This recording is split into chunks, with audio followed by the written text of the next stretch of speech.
Tas, ka Talsos gaidāms liels notikums, bija jūtams jau piektdienas rītā. Šķiet pat gaiss visapkārt vibrēja un pamazām atsevišķi ielu posmi tika slēgti pasaules rallija čempionātam. Tuvojoties vakaram, arī ļaužu straumes plūda uz pilsētas centru. Tiesa gan daļa talsnieku atzina, ka bija gaidījuši lielākus kūļus, ņemot vērā, ka šīs posms bija bez maksas.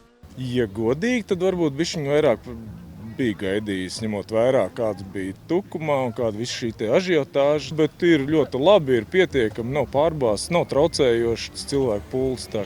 Visi varbūt bija tajā Strazdē un nepaspēja atbraukt uz šejien. Jā, trešo dopu varēja nosties tukumā, pēc tam bija jāizvēlās vai no Strazde, vai no Andumi, vai šeit pilsētas dops. Pat cik es gribēju tieši Talsos redzēt to VRC, tad mēs izvēlējāmies braukt uz Talsiem. Cilvēku vidū varēja manīt arī ārvalstu karogus. Talsos ieradušies igauņu, norvēģi, somu fani. Talsu pilskalnā plīvoja arī Japānas karogs. Tomēr visīpašākās, protams, Latvijas karoga krāsas. Jānāk un jāatbalsta savējie. Kā bija dzīvajā redzēt to savām acīm? Pavisam savādāk nekā televizorā tas viss izskatās. Kāpēc jūs esat atnākuši šeit pilsētā skatīties, nevis kādā no dopiem atrodat? Nezinu, bija darbs arī un vakar posms sanāca tikai noskatīties. Viss vēl priekšā, rallijas turpinās? Protams, viss vēl priekšā. Talsu pilsētas ātrumposms vijās no Gravas ielas caur pilsētas laukumu un gar Saules kalna brīvdabas estrādi. Vairāk līdzjutēji, kuri pabija startā Gravas ielā, atzina, ka tieši tur sajūtas bijušas visiespaidīgākās. Brīdī, kad spēkrati sākuši braucienu, burtiski skudriņas skrējušas. Tāpēc, ka tās skaņas bija tādas, ka es stāvēju tur pie koklētāja un mēs jau dzirdējām, man liekas, tad, kad izbrauca no tirgus laukuma ārā un ka jūt, ka nāk un ka visa zeme vibrē, bija diezgan iespaidīgi.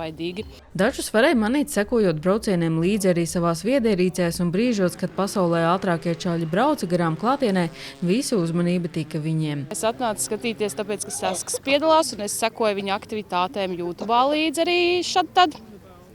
Un es gribēju redzēt, kāds izskatās pasaules rallijas, jo iepriekš ir piedzīvoti visādi citi šeit Talsos, bet šāda mēroga laikam vēl nebija bijis. VRC redzēt dzimtajā pilsētā, tas ir kaut kas neticams un tāds sapņa piepildījums. Mēnesis braukt uz VRC arī citu vietu pasaulē, vai šis ir arī jums pirmais? Šī pirmā reize jau bija vakardien Biķerniekos, bet pasākums izdevies. Vairāk uztrauc, lai cilvēki šodien nestaigātu pa trasi, kā bija Polijā, bet viss maliči noturējās. Vai tagad nav āķis lūpā un negribas aizbraukt pasīties arī, kā ir citu vietu pasaulē? Ja Mārtiņš piedalīsies, tad noteikti aizbrauksim arī uz citām vietām.